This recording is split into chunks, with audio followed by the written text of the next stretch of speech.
చూస్తా ఉంటే చాలా ఆశ్చర్యం వేస్తా ఉన్నాయి.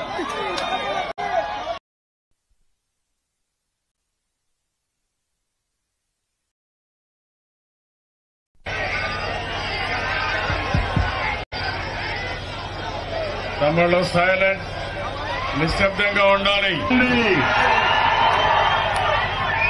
ఎటు చూసినా జన సంతోషమే. మన నాయకుడు ఎన్టీ రామారావు గారు చెప్పినట్టు ఈ రోజు మిమ్మల్ని చూసినప్పుడు మళ్ళా ఎన్టీ రామారావు గారి మీటింగ్లు నాకు జ్ఞాపకం వస్తున్నాయని చెప్పి నేను ఇక్కడ అడుగుతున్నా. నేను చెప్తే రేపు సీఎం ఇక్కడికి వస్తారంట.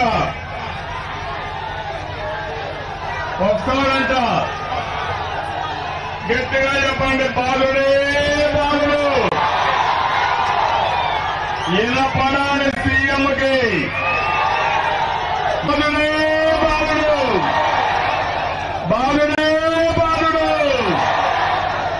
తమ్ముళ్ళు ఇంత బాధిన వ్యక్తి వస్తే మనం కూడా బాధాలి కదా, బాధాలా లేదా? మనం నడ్డీలో కొట్టినా లేదా? అన్ని రేట్లు పెరిగాయా లేదా? ఎవరికైనా సరే న్యాయం జరిగిందా అని మిమ్మల్ని అడుగుతున్నా.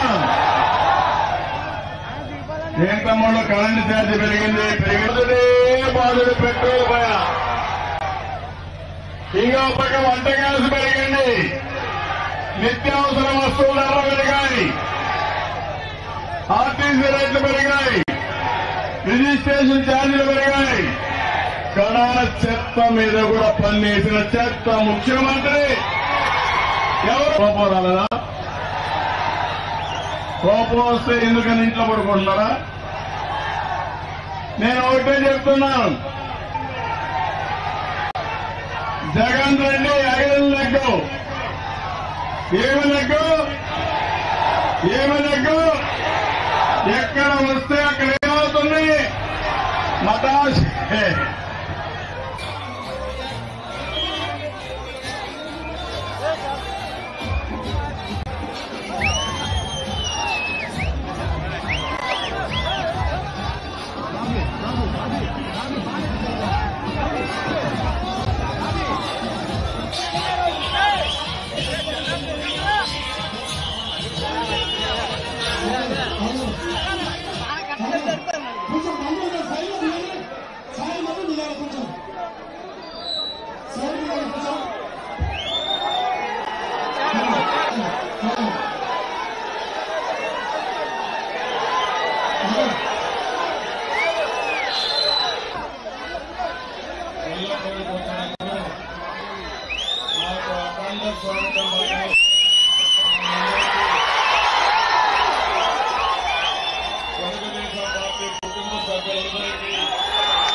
గుండెల్లో రైలు పరిగెత్తిపోయి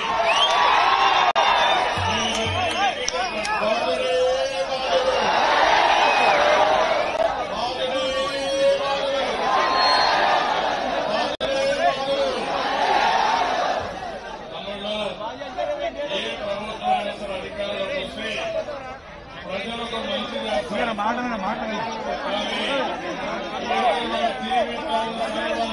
చేసిన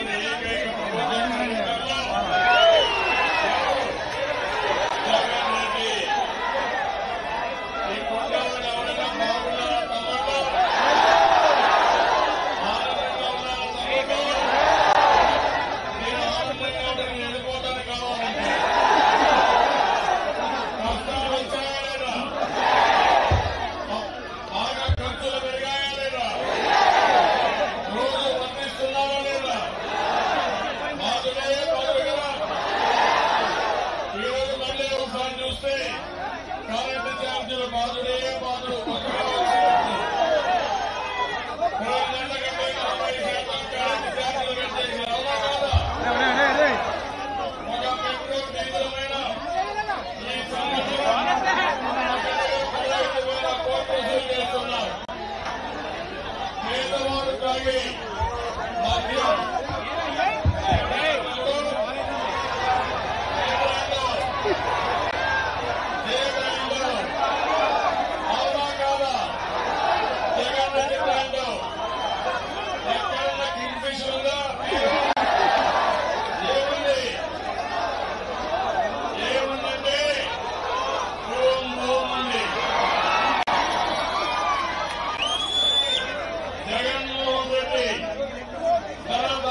దక్షిణ భారతదేశం మొత్తం అమ్ముతున్నామని వెళ్తా ఉందని నేను అడుగుతున్నా. ఒక దక్షిణ భారతదేశమే కాదు, దేశం అంతా వెళ్తా ఉంది. ఇంకో పక్కన ప్రపంచానికి కూడా మన వాళ్లే సరఫరా చేసే పరిస్థితికి వచ్చారు. ఇది మంచిగా తమ్ముళ్ళు వర్గాలు జరుగుతున్నాయి.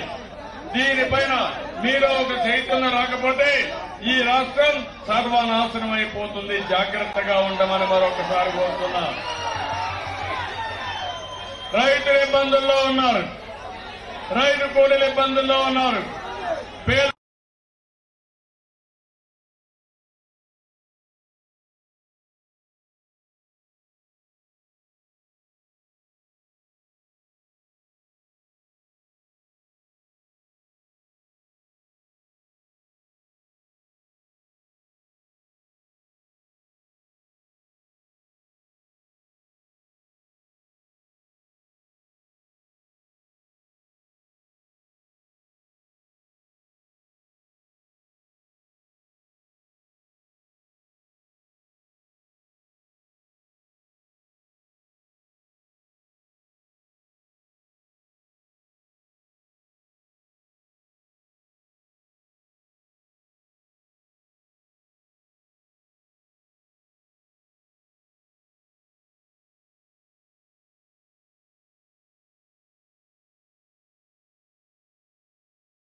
వాళ్ళందరూ ఇబ్బందుల్లో ఉన్నారు.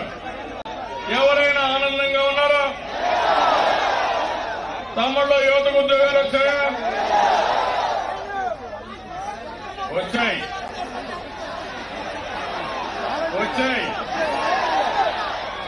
మటన కొట్టు ఉద్యోగం, మందుల షాపులో ఉద్యోగం వచ్చిందా లేదా? ఆ ఉద్యోగాలు మీకు కావాలని అడుగుతున్నా. తెలివైన పిల్లల్ని జీవితాలు నాశనం చేస్తున్నాడు ఈ జగన్మోహన్ రెడ్డి. ఇంకొక పక్క 10వ తరగతి పరీక్షలు సరిగా పెట్టలేడు గాని, లీకులు ఆపలేడు గాని 3 రాజధానులు కడతానంట. కడతాడా 3 రాజధానులు? ఆయన అనుకున్నాడు. కోడి కట్టి డ్రామా ఆడి ఆ నేరం మనపైన వేశారు. ఆ కోడి కత్తి ఎక్కడుంది ఇప్పుడు? ఎక్కడుందా కోడి కత్తి? బాబాయిని చంపి ఆ నేరం మన మీద వేశాడు. అవునా కాదా? ఎవరు బాబాయిని చంపారు? ఎవరు బాబాయిని చంపారు? బాబాయిని చంపేవాడు మీకు ముఖ్యమంత్రి కావాలా తమ్ముళ్ళు? ఇలాంటి చాలా జరిగాయి. కడాన తెలుగుదేశం పార్టీ నాయకులపైన దాడులు చేశారు, కార్యకర్తలపైన తప్పుడు కేసులు పెట్టారు, ప్రజలపైన దాడులు చేశారు. ఈ తాటాకు చప్పట్లకు కుందేళ్లు భయపడవు తమ్ముళ్ళు. ఆ విషయం ముఖ్యమంత్రి చెప్పుకోవాలి. జగన్మోహన్ రెడ్డి గారు, నేను ఒకటే చెప్తున్నా, ధైర్యం వదిలిపెట్టి గొల్లపూడికి రండి, ప్రజల్లోకి రండి. మీ పరిపాలన ఏంటో ప్రజలే మీకు బుద్ధి చెప్తారు. అట్లని చెప్పి మీరు ఇంట్లో పడుకుంటే చాలా ఇబ్బందులు పడతాం. మనమందరం కూడా పోరాడవలసిన అవసరం ఉంది. ఇక్కడ మీరు చూస్తే ఇక్కడ స్థానిక ఎమ్మెల్యే తమ్ముళ్ళు కొత్త ఇన్నోవేటివ్ గా ఉన్నారు. ఎమ్మెల్యేలంతా 14 ఏళ్లు సీఎంగా పనిచేశా, 15 ఏళ్ల అపోజిషన్ లీడర్ గా చేశా. మట్టిలో కూడా డబ్బులు కొట్టేయచ్చని ఫస్ట్ టైం మీరు ఏంటున్నా.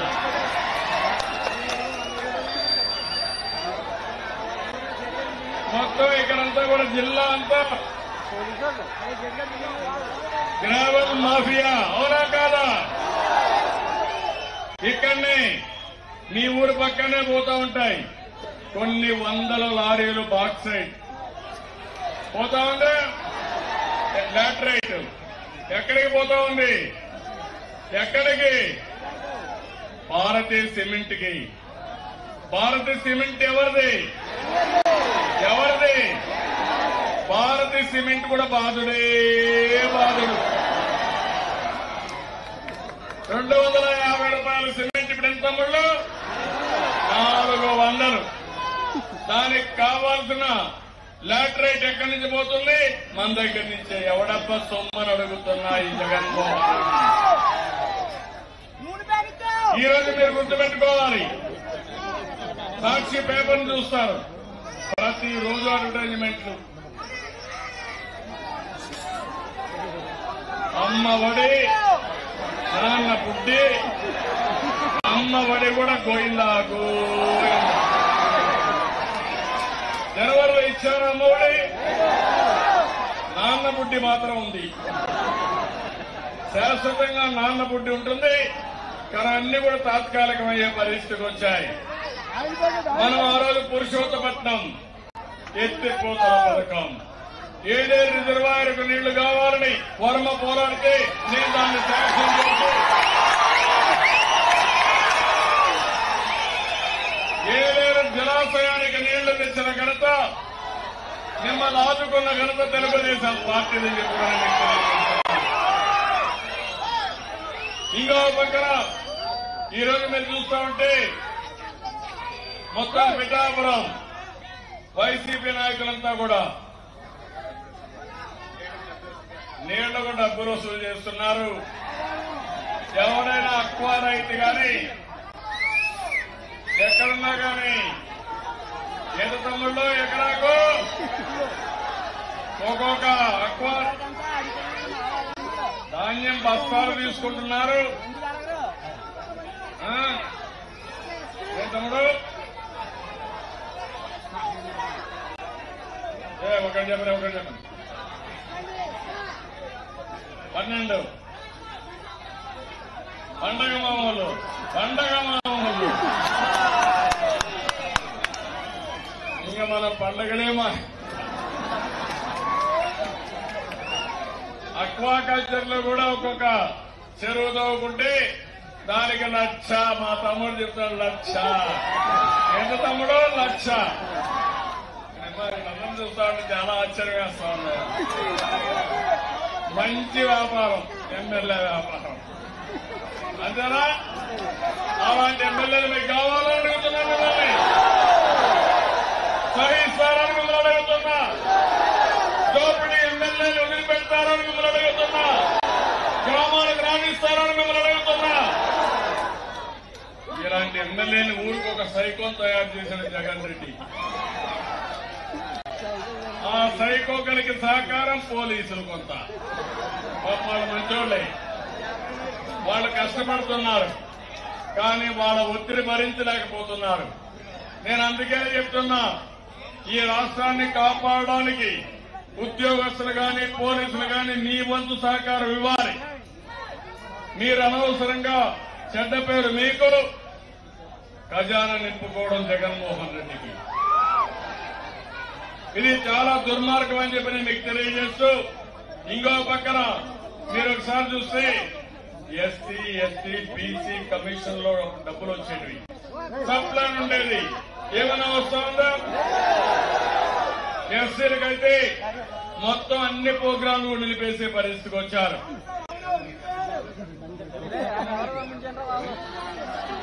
ఏదేదో ఆధునీకరణ కోసం డబ్బులు ఇచ్చాం, ఆ పని కూడా చేశాం.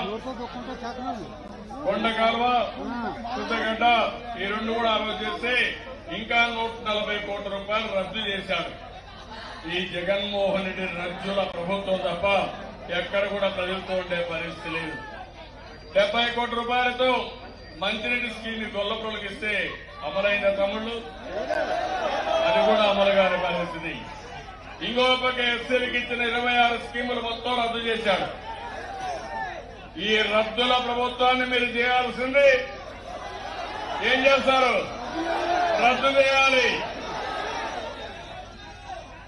రేపు అన్నా క్యాంటీన్ పోయింది, విదేశ విద్య పోయింది, చంద్రన్న బీమా పోయింది, పండగ కానుకలు పోయినాయి. నేను అడుగుతున్నా, సవాలు విసురుతున్నా. మీ సంక్షేమానికి మా సంక్షేమానికి రెండు కూడా ఒక బేరీ చేయడానికి సిద్ధంగా ఉన్నారు. సవాలు విసురుతున్నా, రమ్మని డిమాండ్ చేస్తున్నాం. తమ్ముళ్ళు, మొత్తం ప్రభుత్వం అంతా కూడా విధ్వంసంతో అన్ని వ్యవస్థలు సర్వనాశనం అయిపోయినాయి. మీ హాస్పిటల్ పోతే మందులున్నాయి ఈరోజు, పలకరించే వాళ్ళు ఉన్నారా ఈరోజు?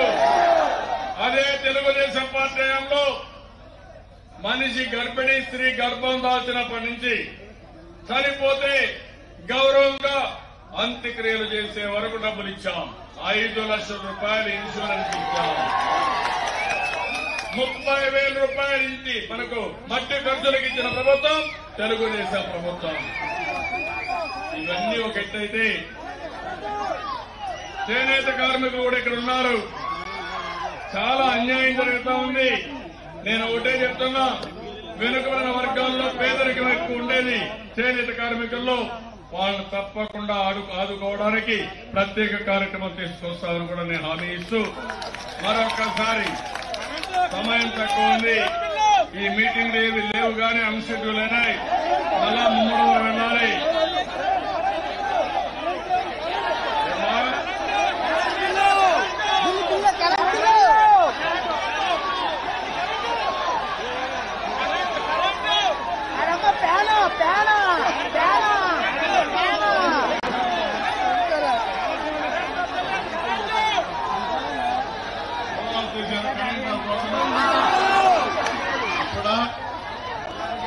కరెంట్ ఆఫ్ చేశారా?